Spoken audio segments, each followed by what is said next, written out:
Hello all, welcome to hit TV. నా పేరు కౌసల్య. ఇవాటి మన పాడ్కాస్ట్ లో మనతో పాటు ఒక స్పెషల్ గెస్ట్ ఉన్నారు. ఆయన ఆంఫీ రిజిస్టర్డ్ బొనిగల సల్మాన్ గారు. సో ఆయన మ్యూచువల్ ఫండ్ డిస్ట్రిబ్యూటర్ అనమాట. సో ఆయనతో మాట్లాడి కంప్లీట్ గా ఫినాన్సెస్ గురించి మాట్లాడదాం. నమస్తే సార్. నమస్తే అమ్మా. ఎలా ఉన్నారు?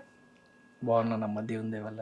Yeah sir. సార్ నాకు అసలు ఫినాన్సెస్ అంటే ఈ మధ్య కాలంలో ఎక్కువగా చిట్సే గుర్తొస్తూ ఉంటుంది. సో ఎవరు చూసినా కూడా సో వాళ్ళ మంత్లీ ఇన్కమ్లో నేను చిట్స్ పే చేస్తున్నా, నేను 5 lakhs చిట్ పే చేస్తున్నా, 1 lakh చిట్ పే చేస్తున్నా అంటూ ఉన్నారు. నేను రీసెంట్ టైమ్స్లో కొంచెం వినడం కూడా జరిగింది, కొంచెం ఫ్రాడ్ కూడా జరుగుతుంది చిట్స్లో అని. సో బేసిక్గా చిట్స్ మనకు ఉపయోగపడతాయా? మంచి క్వశ్చన్ అడిగావమ్మా. ఇప్పుడు చిట్ ఫండ్ గురించి ఏమైనా ఐడియా ఉందమ్మా? చిట్ ఫండ్ గురించి ఐడియా అంటే సార్, ఇప్పుడు ఒక 5 lakh అమౌంట్ అనుకోండి, కొంత మంత్లీ ఎంతో కొంత అమౌంట్ పే చేస్తూ ఉంటారు. వాళ్ళకి నచ్చినప్పుడు ఆ అమౌంట్ తీసుకోవచ్చు, కానీ ఆ 5 lakhs తీరేదాకా వాళ్ళు మనీ కడుతూ ఉంటారు. నాకు ఇంతవరకే తెలుసు దీని గురించి. చూడండి అమ్మా, ఇప్పుడు సపోజ్ ఒక 40 members ఉదాహరణ చెప్తున్నా. చిట్లో 10 మంది నుంచి ఎంతమంది అని ఉండొచ్చు. ఒక 40 మంది జమ అయ్యారు అనుకోండి అమ్మా. 40 months, 40 members, 40 months, మంత్లీ 2500. అంటే 40 monthsకి వాళ్ళు ఎంత కడతారు? 2500 ఇంటూ 40 months అంటే ఎంత? సుమారుగా 1 lakh. ఓకేనమ్మా. ఇప్పుడు 1 lakh చిట్టు స్టార్ట్ చేస్తే డ్యూరేషన్ 40 months, 30 months, 50 months అనేది చిట్ నడిపే వాళ్ళు పెడతారు. ఓకే. 50 months అంటేనేమో మంత్లీ 2000, 40 months అంటే 2500 అలా పెట్టుకుంటారు, జాయిన్ అవుతారు. మొదటి నెల అందరూ 2500 జమ చేస్తారమ్మా. అంటే 1 lakh వస్తుంది. ఓకే. చిట్ నడిపే వ్యక్తి దగ్గరికి 1 lakh వస్తుంది. ఆ 1 lakhని ఏం చేస్తారంటే అమ్మా, ఎవరికైతే అవసరం ఉందో వాళ్ళకి ఇస్తారు. ఓకే. అంటే చిట్స్ అనేవి మీ యొక్క అవసరం తీర్చడానికి ఉపయోగపడుతుంది. అయితే చిట్స్లోనమ్మా 2 రకాల చిట్స్ ఉంటాయి.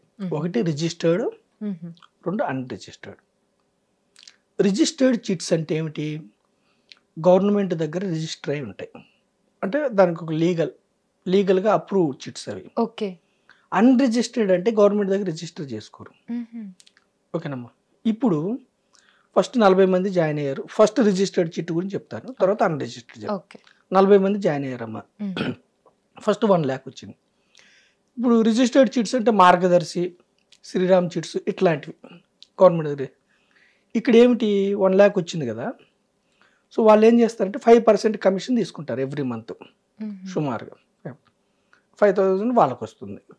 మిగతాది ఏం చేస్తారంటే ఎవరికి నీడ్ ఉందో వాళ్ళకి ఆక్షన్ పెడతారు. ఆక్షన్ అంటే పాట.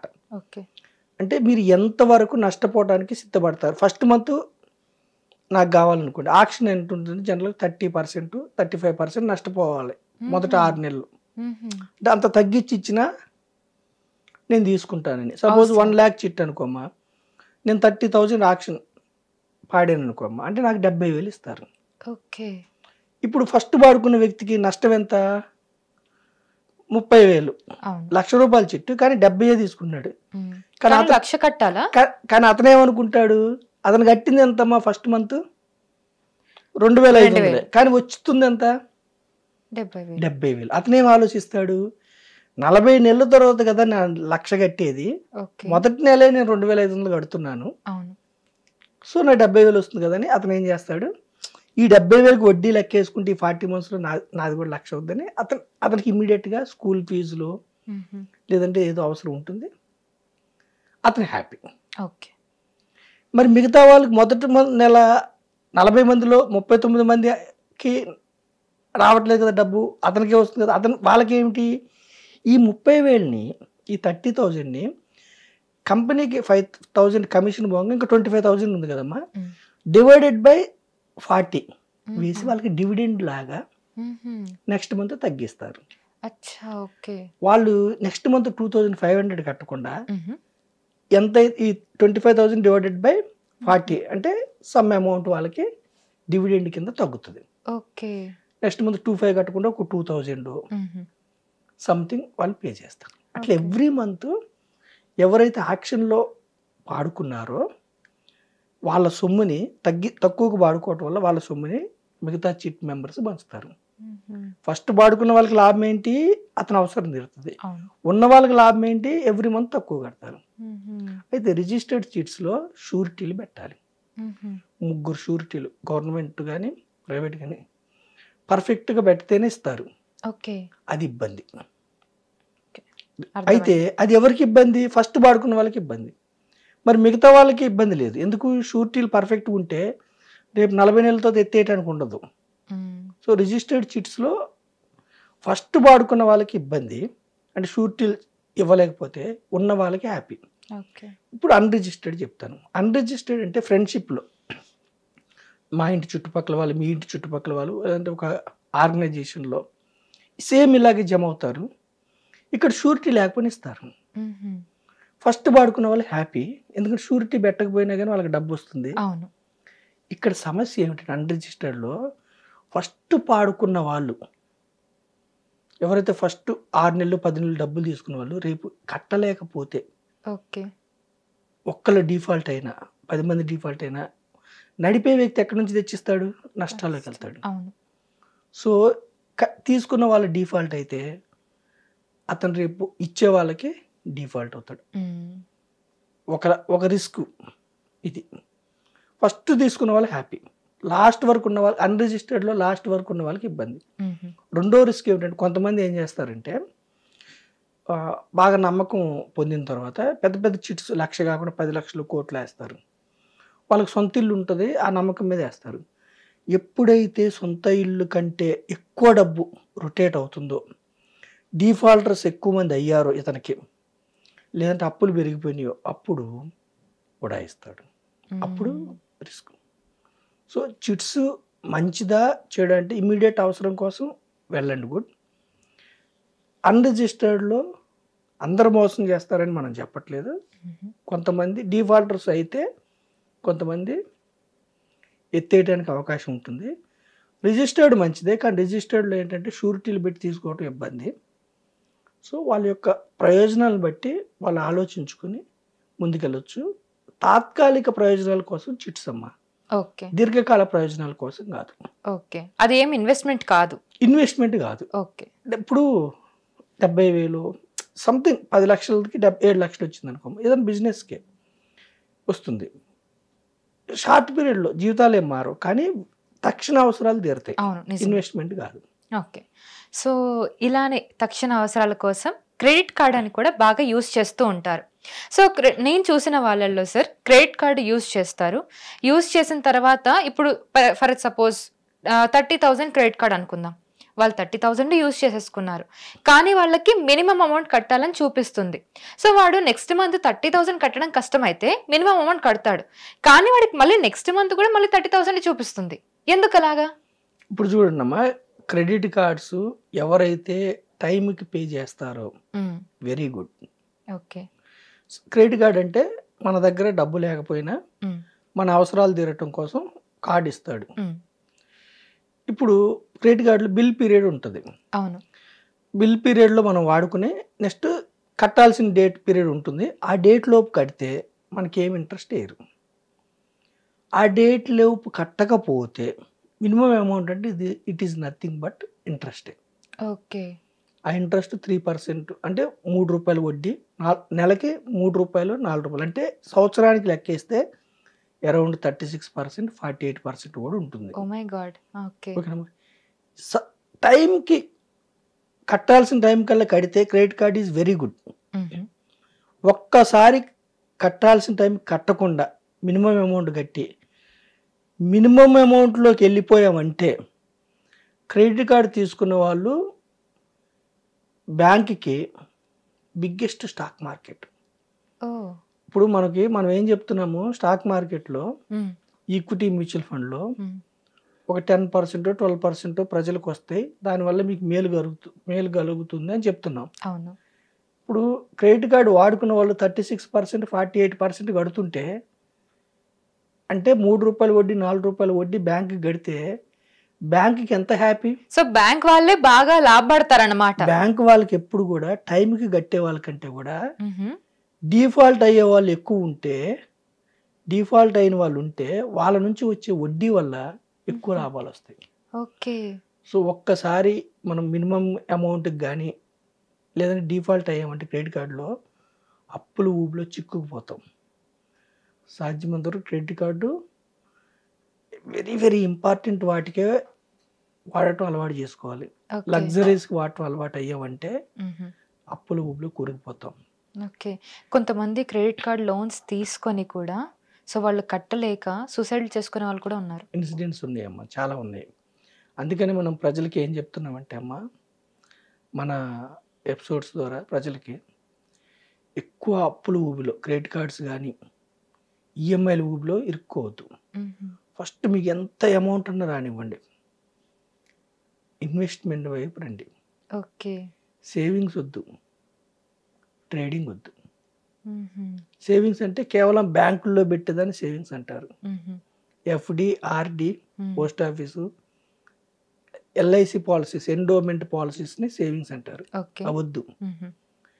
ట్రేడింగ్ అంటే intraday, future and option trading అంటారు. అవి కూడా వద్దు. అక్కడ కూడా డబ్బు మొత్తం వద్దు. ఇన్వెస్ట్మెంట్ చేయండి. Okay sir. ఇన్వెస్ట్మెంట్ దగ్గరకు వచ్చేసరికి నాకు కొన్ని డౌట్స్ ఉన్నాయి ఇన్వెస్ట్మెంట్ పర్పస్లో. సో బేసిక్గా ఇన్వెస్ట్మెంట్ అంటే జనరల్లీ అనుకుంటారు బాగా డబ్బున్న వాళ్ళే ఇన్వెస్ట్మెంట్ చేస్తూ ఉంటారు.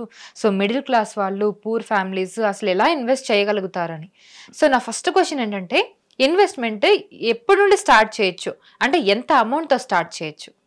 చూడమ్మా, మంచి క్వశ్చన్ అడిగావు. ఇన్వెస్ట్మెంట్ ఎంత తొందరగా స్టార్ట్ చేస్తే అంత మంచిది. ఓకే. ఎంత చిన్న వయసులో స్టార్ట్ చేస్తే అంత మంచిది ఇన్వెస్ట్మెంట్. ఓకే. ఎంత అమౌంట్ అంటే 100 రూపాయలతో కూడా స్టార్ట్ చేయొచ్చు. ఓకే. అయితే అమ్మా, ఇన్వెస్ట్మెంట్కి సేవింగ్స్కి ఇన్వెస్ట్మెంట్కి డిఫరెన్స్ తెలియాలంటే అమ్మా, ఇప్పుడు మీరు సపోజ్ మీరు నెలకు ఒక 1000 రూపాయలు 500 దాచుకుంటున్నారు అనుకోండి అమ్మా బ్యాంకులో.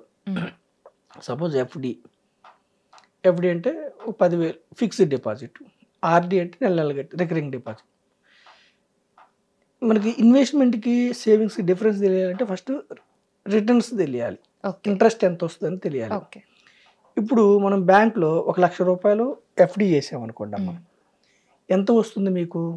ఒక 6%. 6%. ఇప్పుడు 6% అంటే 100కి 6 రూపాయలు. 100కి 6 రూపాయలు నెలకు వస్తుందా, సంవత్సరానికి వస్తుందా? ఓకే. మనకి 6% అంటే ఇక్కడ లెక్కించడం సంవత్సరానికి లెక్కిస్తారు. సపోజ్ మీరు 1,00,000 రూపాయలు పెట్టారమ్మా, సంవత్సరానికి మీకు 6,000 ఇస్తారు. 1 ఇయర్ ఉంటే, నెలకి కాదు. ఓకే. సో చాలా తక్కువే. 6% అంటే సంవత్సరానికి 6,000 అంటే నెలకి ఎంత? 500 వస్తుంది. ఓకేనమ్మా. సపోజ్ దాని 1,00,000 రూపాయల మీద 12% వస్తుంది అన్నారు అనుకోండి, ఉదాహరణకి, అర్థం కాదు. అంటే సంవత్సరానికి 12,000 వస్తుంది, నెలకి 1000. అంటే అర్థం ఏమిటంటే 6% అంటే సంవత్సరానికి, 12% అంటే ఇంట్రెస్ట్ లెక్కించడం సంవత్సరానికి లెక్కిస్తారు. ఓకే. ఇప్పుడు నేను ఒకటి అడుగుతానమ్మా, ఇప్పుడు మనకి ఇన్ఫ్లేషన్ అని ఒకటి ఉంటుంది, అంటే ద్రవ్యోల్బణం. ఇప్పుడు మీకు ఇష్టమైన వస్తువులు ఈ సంవత్సరం ఈ సంవత్సరం కొన్నారు. సపోజ్ ఒక వస్తువు 100 రూపాయలు ఉంది. నెక్స్ట్ ఇయర్ అదే వస్తువు కొనాలంటే 107 రూపాయలు, 106 రూపాయలు అవుతుంది. అవునా కదా? మీ చిన్నప్పుడు వస్తువులు ధరలు తక్కువ ఉన్నాయి, ఇప్పుడు పెరుగుతున్నాయి. దీన్ని ద్రవ్యోల్బణం అంటారు. ధరల పెరుగుదలని ద్రవ్యోల్బణం అంటారు. రైస్ చూడండి అమ్మా, ఈరోజు KG somewhere around 70-75. Next year ఇంకొంచెం పెరుగుతుంది. అంటే ప్రతి వస్తువు కూడా భూమి మీద ప్రతి వస్తువు కూడా పెరుగుతూ పోతూ ఉంటుంది. దీన్ని ద్రవ్యోల్బణం అంటారు. ఎందుకు పెరుగుతుందంటే డిఫరెంట్ రీజన్స్. పంటలు ఏంటి, ఒక్కొక్కసారి సరిగా పండకపోగా, లేదు మనకి బాగా ఉద్యోగాలు బాగా వచ్చి డిమాండ్ ఎక్కువ ఉండటం వల్ల కావచ్చు. డిమాండ్ అండ్ సప్లై అంటే ప్రొడక్షన్ తక్కువ ఉండి ఎక్కువ మంది ఆశించడం వల్ల కావచ్చు.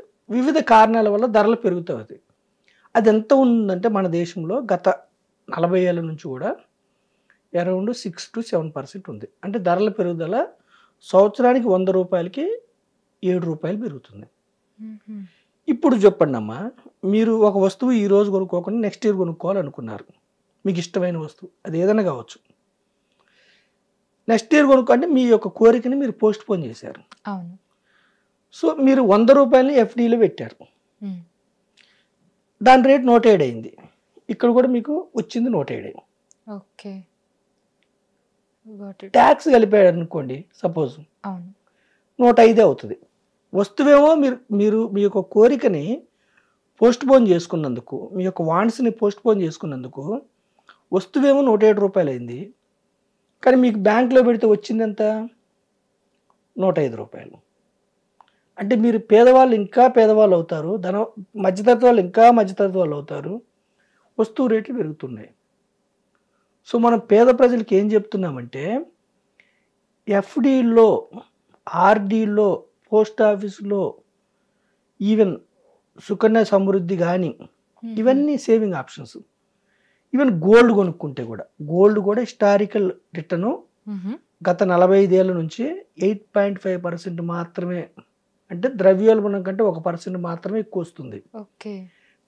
వీటిల్లో పెట్టుకుంటే సంప్రదాయమైన ఇన్స్ట్రుమెంట్స్లో మీరు పెడితే మీ ధరల పెరుగుదల కంటే మీరు గోల్డ్ అంటే 1% ఎక్కువ వస్తుంది. ధరల పెరుగుదలని మీరు కొనాలంటే కొనుక్కోలేరు. కాబట్టి సామాన్యమైన ప్రజలను మనం ఏం ఎడ్యుకేట్ చేస్తున్నామంటే మీరు చేసే డబ్బు సేవింగ్స్ కాకుండా ఇన్వెస్ట్మెంట్ వైపు రండి. ఓకే, ఇన్వెస్ట్మెంట్ అర్థం ఏంటంటే షార్ట్ పీరియడ్లో మీకు వెల్త్ క్రియేట్ కాదు, ఇన్వెస్ట్మెంట్లో లాంగ్ టర్మ్లో మీకు వెల్త్ క్రియేట్ అయింది. ఓకే, ఇన్వెస్ట్మెంట్ ఎలా ఉండాలంటే అమ్మా 7%, 6% ద్రవ్యోల్బణం ఉంది కదా, దీన్ని బీట్ చేసేలా ఉండాలి.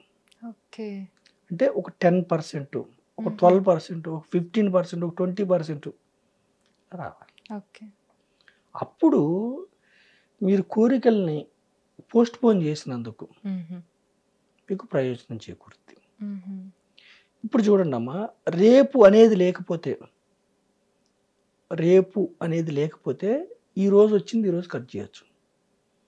రేపు ఉంది కాబట్టి ఈరోజు మీరు ఉద్యోగం చేస్తున్నారు, రేపు ఉద్యోగం పోతే అంటే మీరని కాదు, నేను ప్రజల గురించి, ఎవరైనా ఇప్పుడు యవ్వనంలో ఉన్నవారు ఉద్యోగం చేస్తున్నారు, బిజినెస్ చేస్తున్నారు, 10-15 ఏళ్ళ తర్వాత మీకు ఉద్యోగం అన్ఫార్చునేట్ కండిషన్లో ఉద్యోగం లేకపోయినా, మీ బాడీ సహకరించక బిజినెస్ చేయకపోయినా, మీరు ఇన్వెస్ట్ చేసే డబ్బు మిమ్మల్ని జీవితకాలం మిమ్మల్ని పోషించాలి.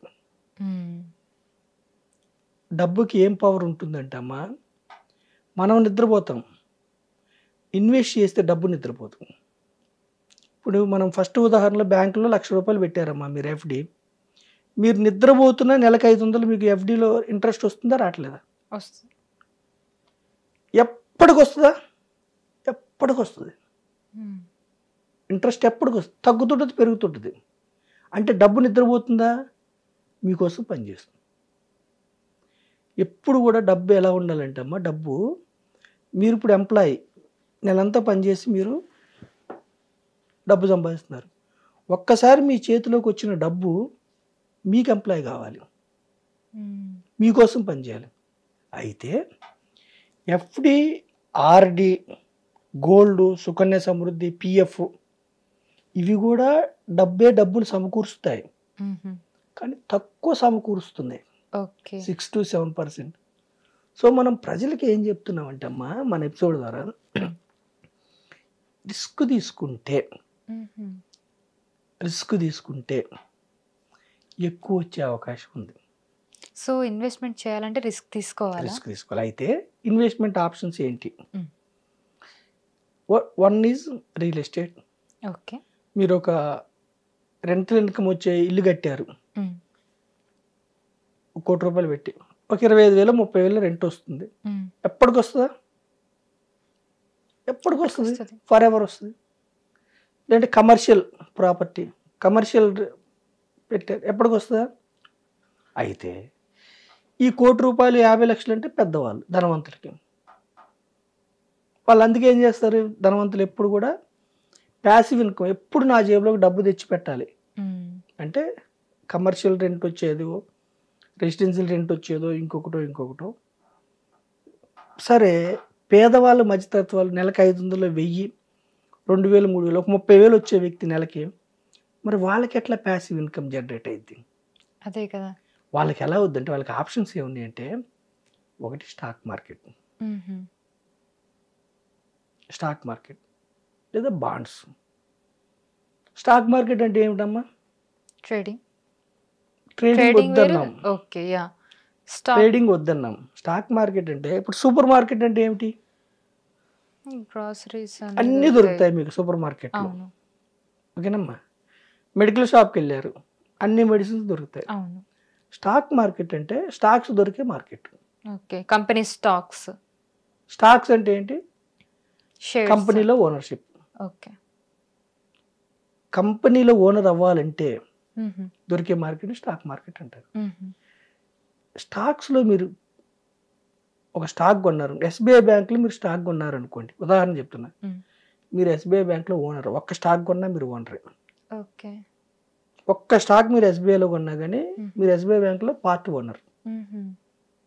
మన దేశం మనకి ఇచ్చిన అదృష్టం ఏమిటంటే, జెండర్తో సంబంధం లేకుండా, కలర్తో సంబంధం లేకుండా, రీజన్తో సంబంధం లేకుండా ఎవరైనా కంపెనీలో స్టాక్స్ కొనుక్కోవచ్చు. మన దేశంలో 5,000 కంపెనీస్ ఉన్నాయమ్మా స్టాక్ మార్కెట్లో. 5,000 కంపెనీస్లో ఏ కంపెనీ స్టాక్ అయినా మీరు కొనుక్కోవచ్చు. ఓకే. అంటే ఒక స్టాక్ని కొనాలంటే ఎలా కొనాలి, ఏం చూసుకొనాలి? మంచి క్వశ్చన్ అడిగావమ్మా. స్టాక్ మార్కెట్ వల్ల ధనవంతులు అయ్యే అవకాశం ఉంది, బికార్ అయ్యే అవకాశం కూడా ఉంది. ఓకే. కొన్ని కంపెనీలు మనం కొన్న తర్వాత లాస్ వచ్చి స్టాక్ వాల్యూ పడిపోయి జీరో లేని కంపెనీస్ కూడా ఉన్నాయి. ఓకే. అందుకే ప్రజలు ఏం చేస్తారు, స్టాక్ మార్కెట్ని నమ్మరు. అవును. స్టాక్స్ కొనాలంటే మీరు అన్నట్టు స్టాక్స్ కొనాలంటే ఫస్ట్ నాలెడ్జ్ ఉండాలి. ఓకేనమ్మా. అంటే ఇప్పుడు బ్యాంక్స్ ఉన్నాయి, ఏమున్నాయి పెద్ద బ్యాంక్స్ భారతదేశంలో? SBI, HDFC, ICICI, axis, union, ఇట్లాంటివి ఉన్నాయి. ఒక స్టాక్స్ కొనాలంటే ఏం చూడాలంటే సెక్టార్ చూడాలి. ఆ సెక్టార్కి ఎప్పటికీ ఫ్లో ఉంటుందా లేదా, పెరిగే అవకాశం ఉంది. మళ్ళీ ఆ సెక్టార్లో ఇప్పుడు బ్యాంకింగ్ అంటే బ్యాంక్ స్టాక్ అంటే బ్యాంకింగ్ సెక్టర్, మళ్ళీ ఆ కంపెనీలు బ్యాంకింగ్లో ఆ బ్యాంకు పనిచేస్తుందా లేదా. ఓకేనమ్మా. అట్లా బ్యాంకింగ్ రంగం ఉంది, ఫార్మా రంగం ఉంది, హాస్పిటల్స్. సో ప్రతి కేటగిరీలో మనం ఎక్కువ ఏది బూమింగ్ గా ఉంటుంది ఐటీ చూసుకోవాలి. 15 రంగాలు ఉన్నాయి, సిమెంటు, స్టీలు, ఇట్లా. మనం భారతదేశంలో మనం చేసే పెద్ద మిస్టేక్ ఏమిటంటే అమ్మా, మనం డబ్బులు తీసుకెళ్ళి ఎస్బీఐ బ్యాంకులో దాచుకుంటాం, ఎఫ్డి చేస్తాం, కానీ ఎస్బీఐ షేర్ కొనుక్కోవడానికి భయపడతాం. ప్రెస్టేజ్ కుక్కర్ వాడతాం ఇంట్లో, ప్రెస్టేజ్ షేర్ కొనం. పొద్దున్న లేస్తే గ్యాస్ వెలిగిస్తాం, హెచ్పిసిఎల్, బీపీసీఎల్, ఐఓసి, ఆ షేర్ కొనాలంటే భయపడతాం. టైటాన్ వాచ్ పెట్టుకుంటాం, టైటాన్ షేర్ కొనం. Hero Honda, Bajaj Pulsar, loan Bajaj finance తీసుకుంటాం, బజాజ్ షేర్ కొనం. అంటే మనం ఏ వస్తువులు అయితే వాడతాం, ఇంట్లో పొద్దున్న లేస్తే హిందుస్థాన్ యూనిలివర్ వస్తువులు వాడతాం, ఆ షేర్ కొనం. అయితే ఎందుకు కొనం అంటే shares subject market risk, up అవుతాయి, డౌన్ అవుతాయి, భయం పోతాయని. దీనికోసమే గవర్నమెంట్ ఏం చేసిందంటే, ఇంకొకటి ఏమిటి, పోతాయని భయం. రెండోది ఏంటంటే మీరు అన్నట్టు షేర్ కొనాలంటే దానికి లాభం ఎంత ఉంటుంది, కంపెనీకి నష్టం ఎంత వస్తుంది, పెరుగుతుందో తగ్గుతుందో, ఆర్డర్స్ ఏమున్నాయి, రకరకాల ఫ్యాక్టర్స్ ఉంటాయి. అందుకే మన భారతదేశంలో గవర్నమెంట్ ఏం చేసిందంటే, ఎవరికైతే సమయం లేదో, కొద్ది పెద్ద డాక్టర్స్, ఇంజనీర్స్ కూడా సమయం లేక ఇన్వెస్ట్మెంట్ చేసుకుంటే ఏమైద్దో అని భయపడి సేవింగ్స్లో పెట్టుకుంటున్నారు. సేవింగ్స్ వద్దు, ఇన్ఫ్లేషన్ రాదు, ఇన్వెస్ట్మెంట్. వాళ్ళ కోసం మన దేశం ఏం చేసిందంటే, ప్రపంచవ్యాప్తంగా ఉన్నాయి మ్యూచువల్ ఫండ్స్. మ్యూచువల్ ఫండ్స్ అంటే మీకు సమయం లేదు, మీకోసం సంస్థ ఇన్వెస్ట్ చేస్తుంది. ఎక్కడ ఇన్వెస్ట్ చేస్తుంది?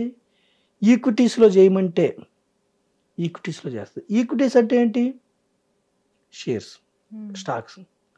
పెద్ద కంపెనీస్లో చేయమంటే 5,000 కంపెనీస్ ఉంటే భారతదేశంలో టాప్ 100 కంపెనీస్లో చేయమంటే టాప్ 100 కంపెనీస్లో షేర్లు కొంటారు. దాన్ని లార్జ్ క్యాప్ ఫండ్స్ అంటారు, diversified equity large cap funds. Medium కంపెనీస్లో చేయమంటే మీడియం కంపెనీస్లో చేస్తారు, దాన్ని మిడ్ క్యాప్ ఫండ్స్ అంటారు. అంటే 101 to 250. చిన్న కంపెనీస్లో చేయమంటే చిన్న కంపెనీలు, దాన్ని స్మాల్ క్యాప్. ఓకేనమ్మా. అయితే మ్యూచువల్ ఫండ్స్లో మన ప్రజల్ని ఎందుకు ఈక్విటీ మ్యూచువల్ ఫండ్స్ మంచిదని చెప్తున్నామంటే, ఒకే స్టాక్ కొంటే ఆ కంపెనీ దెబ్బతింటే మన డబ్బు ఏమైంది? పోతుంది. మొత్తం పోతుంది. అట్లా పోయిన స్టాక్స్ ఏమైనా ఉంటే చాలా ఉన్నాయి. ఒకే కంపెనీ కొంటే ఆ కంపెనీ ఫ్లరిష్ అయింది అనుకోండి, మన డబ్బు ఏమవుతుంది? డబుల్ అవుతుంది, కోట్లు ట్రిపుల్ గురిపిస్తుంది. అవుతుంది. ఇప్పుడు ఇన్ఫోసిస్ ఉంది, 10,000 కోట్లు అయినాయి, టీసీఎస్లు అయినాయి, విప్రో అయినాయి. అంటే షేర్స్ డైరెక్ట్గా కొంటే అయితే కోటీశ్వరుడు అవ్వచ్చు, లేదా దెబ్బతినొచ్చు, లేదా మధ్యస్థంగా ఉండొచ్చు. ఓకే. ఈక్విటీ మ్యూచువల్ ఫండ్స్ కొంటే మీరు ఏ కంపెనీ మంచిదని మీరు ఆలోచించే పని లేదు, మీ వర్క్ మీరు చేసుకోవచ్చు. మీకోసం ఈక్విటీ మ్యూచువల్ ఫండ్ సంస్థలు సెబీ అండర్లో, గవర్నమెంట్ అండర్లో ఉంటాయి. ఎక్కడ కొనాలో వాళ్ళు చూసుకుంటారు. టీం ఉంటుంది, రీసెర్చ్ టీం ఉంటుంది. ఈక్విటీ మ్యూచువల్ ఫండ్లో మరి రిస్క్ ఉండదా? రిస్క్ అంటే ఏమిటంటే, ఇక్కడ స్టాక్ మార్కెట్లో కానీ ఈక్విటీ మనం పెట్టిన డబ్బు డౌన్ అవ్వటాన్ని రిస్క్ అంటారు. పోవటం లేదా డౌన్. ఈక్విటీ మ్యూచువల్ ఫండ్లో జీరో కాదు. ఓకే. ఎందుకు కాదంటే ప్రిన్సిపల్ ఏమిటంటే, ఈక్విటీ మ్యూచువల్ ఫండ్లో మీరు పెట్టిన డబ్బును 100 రూపాయలు ఇస్తే కూడా 50 కంపెనీలో స్టాక్స్ కొంటారు, ఒక కంపెనీలో కొనరు. ఓకే. ఎట్లా కొంటారు 50 కంపెనీలు 100 రూపాయలు? ఇప్పుడు ఎంఆర్ఎఫ్ స్టాక్ 1,30,000, 1,40,000, సుమారుగా 1,20,000 ఎలా ట్రేడ్ అవుతుంది. మరి రాదు కదంటే మీలాంటి వాళ్ళు జమ అవుతారు. ఈక్విటీ మ్యూచువల్ ఫండ్స్ అంటే మీలాంటి వాళ్ళ దగ్గర డబ్బు పూల్ చేస్తారు, గంపగుత్తగా కొంటారు. ఓకే. అప్పుడు ఏమైందంటే 50 కంపెనీలు కొన్నప్పుడు ఏమైందంటే అమ్మా, రిస్క్ తగ్గిపోద్ది. మీరు దగ్గర డబ్బు ఉన్నది ఒకే ప్లేస్లో పెట్టారనుకోండి, ల్యాండ్లో, అక్కడ పెరగకపోతే అదే మీరు 4-5 చోట్ల చుట్టూ పెట్టారనుకోండి, ఒక చోట కదా, అట్లా 50 కంపెనీల్లో పెడతారు. తర్వాత ఏమిటి, షార్ట్ పీరియడ్లో రిస్క్ ఉంటుంది. ఎప్పుడు కూడా స్టాక్ మార్కెట్లో ఈక్విటీ మ్యూచువల్ ఫండ్లో దీర్ఘకాలం ఉండాలి. అంటే దీర్ఘకాలం అంటే ఎంత టైం ఉండదు? ఎంత టైం ఉండాలంటే, మంచి క్వశ్చన్ అడిగావమ్మా. ఇప్పుడు మీరున్నారు, మీకు ప్రతి అవసరానికి లోన్ ఇస్తారు. కారు కొనుక్కోవాలని లోన్ ఇస్తారు, ఇల్లు కొనుక్కోవాలని లోన్ ఇస్తారు, ఇంట్లో ఏ వస్తువు కొనుక్కోవాలని లోన్ ఇస్తారు. యు ఆర్ ఎర్నింగ్, మీ సిబిల్ చూసి ఇంకోటి చూసి ఇస్తారు. రిటైర్మెంట్కి లోన్ ఇస్తారా? ఇవ్వరు. 20 ఏళ్ళ తర్వాత, 25 ఏళ్ళ తర్వాత మన పిల్లల మీద మనం డిపెండ్ అవ్వం కదా. అంతే కదా, ఇప్పుడు అయ్యే పరిస్థితులు కూడా లేవు. సో రిటైర్మెంట్ కోసం లాంగ్ టర్మ్ అంటే, retirement is long term. Okay. Good. మీరున్నారు, హైదరాబాద్లో ఇల్లు కొనుక్కోవాలి, ఒక 10 years. ఫస్టే మీరు ఏం ఎసెట్ క్రియేట్ చేసుకోకుండా వెంటనే 1 లక్ష రూపాయల జీతం వస్తుంది, ఒక 10 లక్షలు డౌన్ పేమెంట్ చేసి వెళ్ళిపోయారు అనుకోండి, ఈఎంఐ తీసుకుని. ఎప్పుడు ఈఎంఐ కోసం మీరు పనిచేస్తూ ఉండాలి, అప్పులోకి వెళ్ళాలి. అట్లా కాకుండా మీరు ఒక 5 years 10 years ఆరిజిన్ పెట్టుకొని ఇక్కడ ఇన్వెస్ట్ చేసి ఈక్విటీ మ్యూచువల్ ఫండ్లో ఒక ఎసెట్ బిల్డ్ అయ్యాక ఒక 8%, 10%, 12% ఈక్విటీ మ్యూచువల్ ఫండ్లో అరౌండ్ 12 to 13% వస్తున్నాయి. జీడిపి ప్లస్ ఇన్ఫ్లేషన్ చరిత్ర ఆధారంగా బిల్డ్ అయిన తర్వాత కొనుక్కున్నారనుకోండి, జీవితాంతం మీరు ఈ అసెట్ నుంచే ఈఎంఐ కట్టవచ్చు. లేదు, సడన్గా 10-15 ఏళ్ళ తర్వాత ఉద్యోగం పోయింది, లైఫ్ లాంగ్ ఈ డబ్బు పోషిస్తుంది. కారు కొనుక్కోవాలి, ఎట్లా లాంగ్ టర్మ్ అంటే, కారుకు ఒక టైం, ఇంటికి ఒక టైం, కిడ్స్ ఎడ్యుకేషన్కి ఒక టైం, దాన్ని బట్టి మనం టైం. కిడ్స్ ఎడ్యుకేషను పుట్టిన 6 ఏళ్ళ తర్వాత నుంచి అయితే మనకు అవసరం, లేదా 4 ఏళ్ళ తర్వాత నుంచి స్టార్ట్ చేయాలి. 17, 18, 19, 20 అప్పుడు ఎక్కువ అవసరం హయ్యర్ ఎడ్యుకేషన్కి, ఇంజనీరింగ్, మెడిసిన్స్కి. ఇప్పుడు నుంచే స్టార్ట్ చేస్తే మీ డబ్బు మీకు పిల్లలు పెడుతుంది, ఎంప్లాయ్ అవుతుంది. ఏం లేదమ్మా, ఒక మొక్క పెట్టామమ్మా, నీళ్ళు పోస్తున్నాం, వృక్షం అయింది. తర్వాత మీరు పోసే నీళ్ళు దానికి అవసరమా? మీరు పోసే నీళ్లు కానీ, మీరు వేసే ఎరువు కానీ ఏది అవసరం లేదు. వృక్షం అయ్యాక అది మీకు నీడనిస్తుంది, పండ్లు ఇస్తుంది. జనరేషన్స్, మీ జనరేషన్ తర్వాత జనరేషన్ కూడా అది మీకు రక్షణ ఇస్తుంది. ఇన్వెస్ట్మెంట్ కూడా వెంటనే ఉద్యోగం రాగానే 25, ఎంత తొందరగా అయితే అంత తొందరగా ఇన్వెస్ట్మెంట్ స్టార్ట్ చేస్తే రేపు ఎలాంటి కండిషన్ వచ్చినా జీవితాంతం మిమ్మల్ని తీరాలకు చేరుస్తుంది. ఈక్విటీ మ్యూచువల్ ఫండ్స్లో, స్టాక్ మార్కెట్లో పవర్ ఆఫ్ కాంపౌండింగ్ అనే వెపన్ ఉంది. పవర్ ఆఫ్ కాంపౌండింగ్ అంటే అర్థం ఏమిటంటే చక్రవడ్డీ, ఓకే. రిటర్న్స్ మీద రిటర్న్ అంటే ఈక్విటీ మ్యూచువల్ ఫండ్లో రిస్క్ ఉంటుంది, షార్ట్ పీరియడ్ రిస్క్ ఉంటుంది, లాంగ్ పీరియడ్లో మీకు మంచి రిటర్న్స్ వచ్చిన ఫండ్స్ చాలా ఉన్నాయి. అయితే డైవర్సిఫైడ్ అనే మాట గుర్తుంచుకోండి. డైవర్సిఫైడ్ ఈక్విటీ మ్యూచువల్ ఫండ్స్ అంటే డైవర్సిఫైడ్ అంటే ఒక రంగం కాదు, 15 రంగాలు. రంగం అంటే బ్యాంకింగ్, ఫార్మా, ఎఫ్ఎంసీజీ, ఐటీ, 15 రంగాల్లో డైవర్సిఫైడ్ ఈక్విటీ మ్యూచువల్ ఫండ్ పెడితే పేద ప్రజలు, మధ్యతరగతి వారు ఇన్వెస్ట్మెంట్ వైపు రిస్క్ తీసుకునే ఆలోచన ధోరణి తీసుకోవాలి. ఓనర్స్ అయితే మీరు ఓనర్షిప్ తీసుకుంటే కూలీ పని చేసినా మీరు రిచ్ అవుతారు, వాచ్మెన్ పని చేసినా రిచ్ అవుతారు, డ్రైవర్ అయినా రిచ్ అవుతారు. ఓనర్షిప్ కావాలంటే ఈక్విటీ మ్యూచువల్ ఫండ్లో రావాలి. సో ఇలా మ్యూచువల్ ఫండ్లో ఇన్వెస్ట్ చేయాలంటే మంత్లీ ఇంత అమౌంట్, బేసిక్ అమౌంట్ ఒక 1000, 2000 ఇందాక మీరు చెప్పినట్టు అంత ఇన్వెస్ట్ చేస్తే సరిపోతుందా మంత్లీ? 100 రూపాయల నుంచి కూడా ఉంది. 100 రూపాయలు స్టార్ట్ చేసినా మీరు ఓనర్ అవుతారు. నేను అందుకే పేద ప్రజలకి, మధ్యతరగతి చెప్పేది 100 రూపాయల నుంచి ఈక్విటీ మ్యూచువల్ ఫండ్లో ఉంది. ఈక్విటీ మ్యూచువల్ ఫండ్లు కావాలంటే మీకు పాన్ కార్డు ఉండాలి, ఆధార్ ఉండాలి, బ్యాంక్ అకౌంట్ ఉండాలి, అంతే. ఓకే. మా అలాంటి వాళ్ళకి ఫోన్ చేయండి, లేదంటే మీకు గూగుల్లో సెర్చ్ చేసినా వస్తాయి. ఈక్విటీ మ్యూచువల్ ఫండ్లు ఏమిటి? షార్ట్ టర్మ్ వద్దు, లాంగ్ టర్మ్. లాంగ్ టర్మ్ అంటే ఏమిటి? మళ్ళీ మీరు అడిగారు, అదే మనకి కావాల్సిన రిటైర్మెంట్ కోసం మీకు ఏ అవసరమో ప్రతి అవసరాన్ని ఇన్వెస్ట్మెంట్ నుంచి తీర్చుకోండి. సేవింగ్స్ వైపు వెళ్ళొద్దు, ఇన్వెస్ట్మెంట్ వైపు రండి. రిస్క్ ఉంటుంది, షార్ట్ పీరియడ్ రిస్క్. రిస్క్ అంటే ఇప్పుడు 100 రూపాయలు పెట్టాము ఫస్ట్ మంత్, మార్కెట్ డౌన్ అయింది, 90 అవుతుంది, జీరో కాదు. ఈక్విటీ మ్యూచువల్ ఫండ్లో జీరో కాదు. డైరెక్ట్ స్టాక్స్లో కొన్ని అవుతాయి, ఓకే. డైరెక్ట్ స్టాక్స్లో. ఈక్విటీ మ్యూచువల్ ఫండ్లో జీరో కాదు. మనం పెట్టింది మళ్ళీ ఎక్స్ట్రా అమౌంట్ వేయాల్సిన పని లేదు దానికి. ఒకవేళ పోతే ఇప్పుడు ట్రేడింగ్ అనుకోండి సార్, ఒకవేళ ఇప్పుడు ట్రేడింగ్ చేస్తూ ఉన్నప్పుడు మనం పెట్టిన అమౌంట్ ఇంకా దిగిపోతే మనం కట్టాల్సి వస్తుంది, అది ఇక్కడ ఉండదు. అసలు ట్రేడింగ్ వద్దు. ఓకే, అర్థమైంది. ట్రేడింగ్ చాలా knowledge game. Future and option అంటే భవిష్యత్తును ప్రిడిక్ట్ చేయటం. ఓకే. బెట్టింగ్ అది. ఓకే. లీగల్ బెట్టింగే, ట్రేడింగ్ లీగలే. ఓకే. నిఫ్టీ అంటే top most 50 companies in India, Nifty అదొక ఇండెక్స్. సెన్సెక్స్ అంటే top most 30 liquidity companies, BSE, అది ఇండెక్సే. నిఫ్టీ ఈ 1 month లో ఏమవుతుంది, పెరుగుతుందా తగ్గుతుందా, నెక్స్ట్ మంత్ లో ఏమవుతుంది, పై వచ్చే మంత్ లో ఏమవుతుంది, అది F&O, ఫ్యూచర్ అండ్ ఆప్షన్స్. అలాగే కంపెనీస్ కూడా F&O ఉంటాయి. అక్కడ ఏమవుద్దంటే అమ్మా, షార్ట్ మనీ, క్విక్ మనీ కోసం ప్రజలు అలవాటు పడి, ఇప్పుడు మనం 1,00,000 పెడితే వస్తే 5-6 లక్షలు రావచ్చు, మళ్ళీ 5-6 లక్షలు వస్తే మళ్ళీ 30-40 లక్షలు అవ్వచ్చు, త్వరగా కోటీశ్వరుడు అవ్వచ్చు, పోతే మొత్తం జీరో అవుతుంది.